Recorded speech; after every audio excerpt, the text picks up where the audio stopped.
ರಸ್ತೆ ಬದಿ ನವಜಾತ ಶಿಶು ಪತ್ತೆ, ತಾಯಿ ಕಠೋರತೆಗೆ ಕರಗಿದ ಮನಸ್ಸುಗಳು.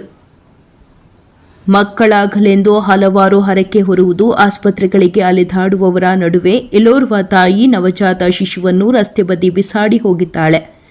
ಹೌದು, ಚಾಮರಾಜನಗರ ತಾಲೂಕಿನ ಸಗಡೆ ಮತ್ತು ತಮಡಹಳ್ಳಿ ಗ್ರಾಮ ಮಧ್ಯೆ ರಸ್ತೆ ಬದಿ 10ರಿಂದ 15 ದಿನದ ನವಜಾತ ಹೆಣ್ಣು ಶಿಶುವನ್ನು ಪಂಚೆಯಲ್ಲಿ ಸುತ್ತಿಟ್ಟು ಹೋಗಿದ್ದಾರೆ.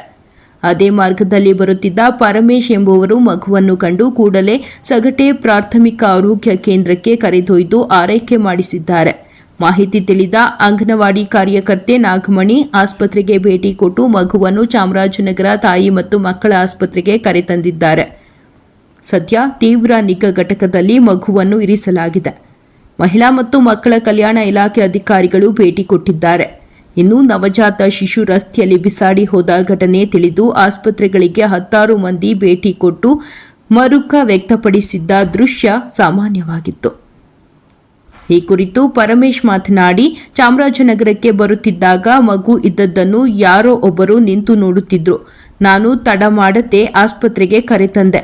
ಪಂಚೆಯಲ್ಲಿ ಮಗುವನ್ನು ಸುತ್ತಿ ರಸ್ತೆ ಬದಿ ಪೊದೆ ಬಳಿ ಇಟ್ಟಿದ್ದರು ಎಂದರು. ವರದಿ ಹೋಮ ನಂಜುಂಡ ನಾಯಕ, ಪ್ರಜಾಪವರ್ ಟಿವಿ, ಚಾಮರಾಜನಗರ.